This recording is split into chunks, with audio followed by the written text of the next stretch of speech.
পুরুষদের বলছি, বাবা মা ভাই বোন আত্মীয় স্বজন বন্ধু বান্ধবী এদের খুশি রাখার জন্য আপনি কি আপনার স্ত্রীকে আঘাত করছেন? তাহলে গল্পটি আপনার জন্য। বাবা মাকে বিয়ের পরে ভরসা করা একেবারেই উচিত নয়, কারণ তারাই তখন আপনার প্রতি নির্ভরশীল। তখন ছেলে হিসেবে আপনার উচিত তাদের প্রতি দায়িত্ব কর্তব্য পালন করা। তার মানে এই নয় যে স্ত্রীর সুখটা কেড়ে এনে আপনি তাদের দেবেন। বাবা মায়েরটা বাবা মাকে দিন আর স্ত্রীরটা স্ত্রীকে দিন, উভয়কে সমানভাবে সুখী করুন। এরপরে আসি ভাইয়ের কাছে। ভাই ভাই যতই ভাব ভালোবাসা থাকুক না কেন, স্বার্থে আঘাত লাগলে প্রাণের ভাইও আপনাকে চিনবে না। নিজের সংসার সন্তান হলে সে আপনার মতো ভাইকে সেকেন্ডের মধ্যে ভুলে যাবে।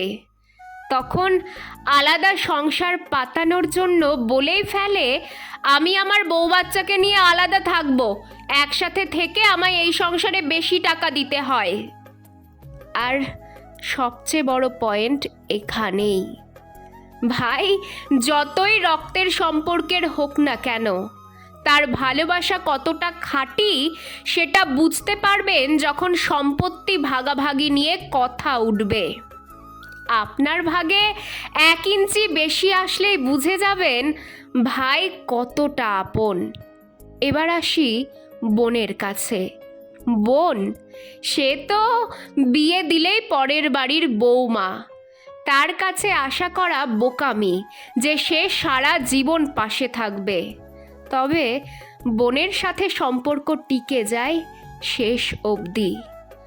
আত্মীয় স্বজন, এরা তখনই আপনাকে মনে করবে যখন আপনার মানি ব্যাগটা ভর্তি থাকবে বা যখন আপনাকে তাদের খুব প্রয়োজন হবে।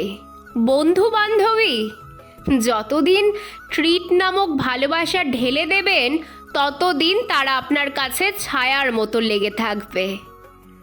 এরপর রইল বাকি স্ত্রী। আপনি তাকে সম্পূর্ণ উজাড় করে ভালোবাসা ঢেলে দিন। কখনো তাকে ধমক বা নিজের নিয়ন্ত্রণে রাখবেন না। তাকে শুধু বোঝান আপনি তাকে ভালোবাসেন, তাকে ছাড়া আপনি অসম্পূর্ণ। তার মুখের হাসির কারণ হন। দেখবেন এই স্ত্রী নামক অর্ধাঙ্গিনী আপনার পাশে শেষ অবধি থেকে যাবে। তাই সবাইকে খুশি করতে গিয়ে নিজের অর্ধাঙ্গিনীকে কখনোই আঘাত করবেন না।